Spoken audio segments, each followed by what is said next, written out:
On a late-night bus, a scantily dressed girl followed me off at my stop. Once we got off, she deliberately hurried ahead of me, then turned around and accused me of following her. I awkwardly denied it. The last thing I wanted was to get involved with a girl like her, but she wouldn't let me go and kept blocking my way. She must have pegged me as a pushover and figured she could squeeze some money out of me. If she had just asked nicely, I probably would have given her something. But her approach was either intimidation or seduction, and it really rubbed me the wrong way. I snapped at her for having no self-respect and walked off. She got angry too and started cursing at me from behind, but I didn't look back. Just walk away, but hey, where are you going? As fate would have it, a few days later I ran into the same girl on the street at night. She was still wearing the same outfit, which told me she probably hadn't been home since. She looked exhausted and lonely. This time, she didn't give me any trouble. She just asked if I could spare $10 because she was hungry. Something in me softened. Instead of giving her money, I brought her back to my place. It was a tiny studio apartment, cramped and bare. The only couch doubled as my only bed. I got her a glass of orange juice and a sandwich.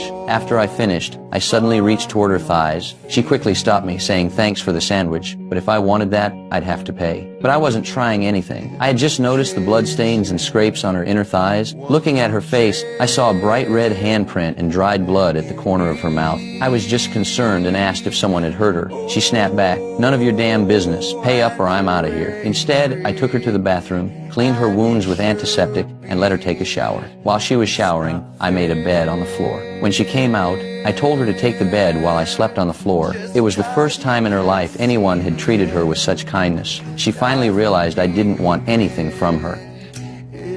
Early the next morning, I went up to the rooftop to eat breakfast so I wouldn't wake her. By the time she was still asleep, I had already left for work. But I was too trusting of strangers. When I came home that day, I found the girl with some random guy. The nervous look on his face made it obvious what kind of transaction was going on. I was furious. With a dark expression, I made the guy pay her, then threw him out. Seeing how angry I was, the girl looked terrified. But I didn't hit her. I just told her to change the sheets. The whole time, my face was full of disappointment. When she came to apologize and plead with me, I just said coldly, "Do whatever you want, just don't do it in my home." She had never met anyone like me. Even though she had messed up badly, I didn't yell at her or kick her out. No one had ever shown her that kind of tolerance in her entire life. That night, I let her have the bed again while I slept on the floor. Watching me treat her so well, she suddenly wanted to know more about me. Why were you crying on the bus? I didn't answer. I've always been a mystery, with a sadness hidden behind my eyes that no one seems able to reach. I work as a substitute teacher. I never stay at one school for long. I just move from place to place. That explains why my room is so bare. As a substitute, I only rent short-term near whatever school I'm at. The school I was assigned to this time was the worst in the state. I heard the students were rough. On my first day, I nearly got punched. When I walked into my new classroom and introduced myself, some kid immediately started cursing at me. I sent him straight out the door. Then I told the students to take out a piece of paper. They complained, but I ignored them. It was only my first day teaching, and already some punk was cursing me out. Hey, jackass, I asked you a fucking question. I pretended not to hear it, but then the kid actually got up, walked toward me with a mean look in his eyes, grabbed my briefcase, and slammed it against the classroom door. Better back the fuck up before I fucking rock your shit. I didn't flinch. That bag, it doesn't have any feelings. It's empty. I don't have any feelings you can hurt either. Okay? I understand you're angry. I used to be very angry too, okay? I get it. No reason to be angry with me because I'm one of the few people that's here trying to give you an opportunity. Now I'm gonna ask you to just sit down and do your best. I'll give you a piece of paper. How's that? With just a few simple words, I gave the kid a way out and managed to calm him down. So do you think I'm a good teacher? For my first class, I skipped the textbook entirely. Instead, I had the students write an essay. Imagine you're dead. Now write a eulogy for your own funeral from the perspective of someone who knew you. Who gives a writing assignment on the very first day? It might seem lazy or irresponsible, but I had a reason. See, this is a school for the worst of the worst. Hundreds of problem kids. Every teacher with any integrity here is living through hell on a daily basis. Some teachers have no authority at all. They spend their classes begging students to pay attention. But no matter how hard they try, nobody listens. Some teachers get cursed out right to their faces. Yeah, the kids here have zero respect for adults. The really nasty ones will literally spit on a teacher. If a teacher expels a girl, her parents storm in, attack the teacher, and threaten to sue for racial discrimination. One teacher's actually good at handling troubled kids. He uses humor to diffuse their hostile trash talk. But behind the scenes, he's popping tranquilizers just to get through the day. Some of the girls dress way too provocatively. Teachers try to gently explain that dressing like that makes them look cheap, but the girls just scoff and throw body autonomy back in their faces, calling them outdated and clueless about fashion. The students here are beyond hope. You see fights breaking out every single day, and some kids are even worse. They catch stray cats around campus and secretly kill them. I caught one of those kids. Even after bringing in his parents, I still felt completely helpless, because what these children need are therapists and healthy homes. Teachers can't save them. Schools can't save them. These kids aren't here to learn. Their parents just dump them here to get them out of the way. You can try to drill textbook knowledge into their heads all you want. They won't absorb any of it. How can they find meaning in a lecture when they can't even find meaning in life? In my second class, I read their essays out loud. Some kids wrote crude, vulgar eulogies that had the whole room cracking up, but others poured real pain onto the page, deep sadness, raw injustice, the weight of difficult lives. Those essays hit everyone hard. That was the whole point. I wanted them to feel that school isn't about being force-fed boring information. It's about learning to face life struggles head-on. And maybe, just maybe, learning how to heal yourself along the way. From that day on, the kids actually started listening. In my class, there's no memorization, no test-taking tricks, no key points for reading comprehension,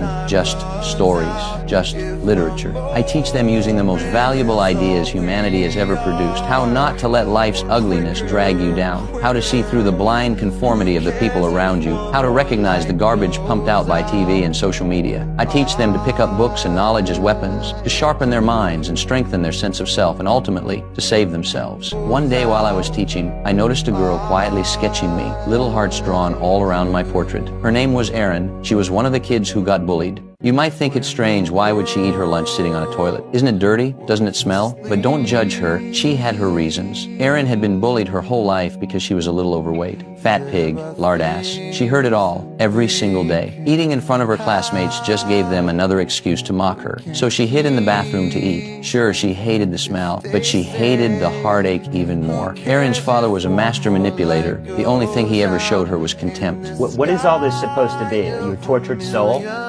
Why don't you paint something cheerful, like happy with color? We don't work all day to have my night ruined by your teen angst. Most liaisons might get you a full ride to Stanford if you were some minority kid. And I am not going to support you and your little creative habits, okay? I've had it with all your little art projects that are going nowhere. You always know what to say, Dad.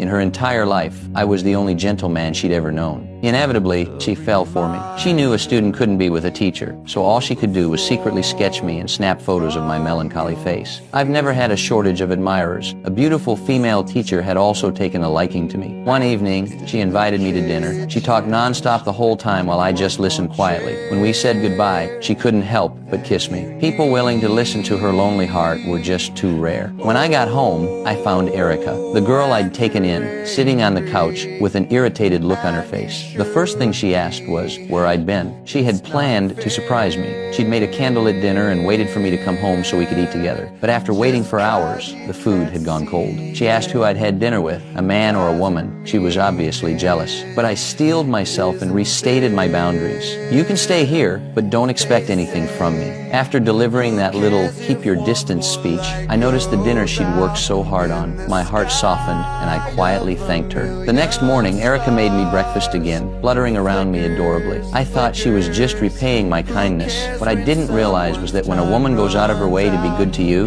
it means she's fallen for you. That day, I took Erica to a clinic to get her blood drawn for testing. Afterward, we went shopping and bought each other gifts. She got me a journal, I got her a ring. Two lonely souls, brought together by a single act of kindness, gradually built something beautiful. Erica slowly got to know me. The reason I'd come to teach in this neighborhood was because my grandfather lived in a nursing home nearby. He was very old and had been getting worse lately. I needed to visit him often. One day, Erica got a call from the nursing home saying my grandfather's condition was critical. She rushed over to stay with him. By the time I arrived, he was already delirious. He mistook me for his daughter, mumbling apologies to her over and over. It triggered painful memories. A blood-tinged past flooded back, filling me with unease. My mother killed herself when I was young. I grew up angry and in pain. As I got older, I pieced together the truth. My grandfather had beaten my mother for years. Living under that shadow every day was what drove her to take her own life. And now, on his deathbed, my grandfather was murmuring his regrets. Despite everything, I decided to let him go in peace. Speaking as if I were my mother, I offered him forgiveness. That day,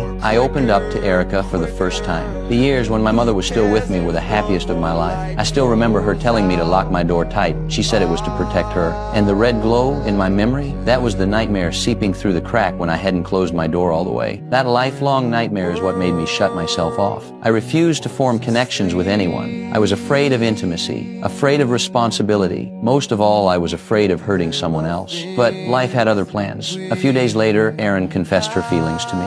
As a teacher, I've had students confess their feelings for me before, but it's always been my worst nightmare. When Erin threw her arms around me, I had no choice but to push her away. I could tell that beneath the surface of her confession, she was really crying out for help. Life had become unbearably painful for her. I asked if she'd consider seeing a therapist, but Erin didn't trust anyone else.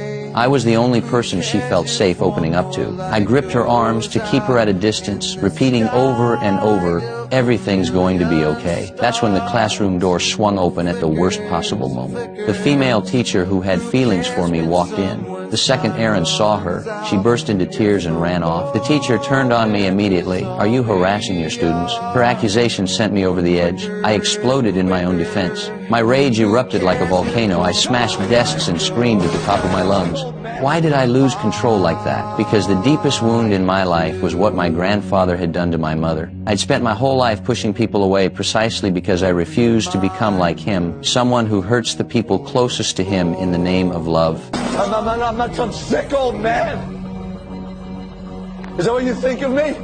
Once I'd burned through my anger, I grabbed my things and left. The fallout from that misunderstanding destroyed any chance of a relationship with that teacher. Shortly after, my grandfather passed away, and I hit rock bottom. It was time for me to leave. That evening, I cooked a heartfelt meal for Erica. The girl sensed something was off and asked what was wrong. I told her I couldn't live with her anymore. I'd already called youth services, and they were coming to take her away. She broke down crying and begged me not to do it. "You're the only family I have."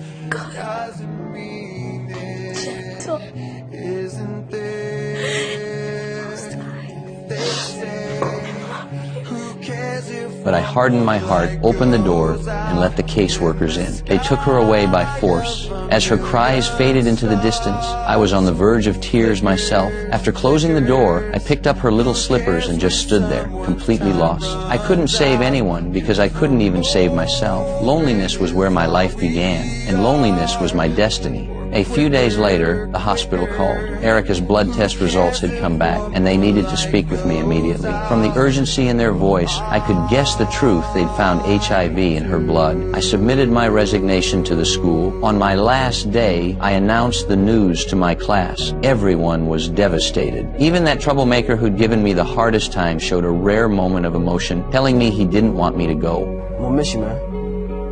I fucks with you. Yeah?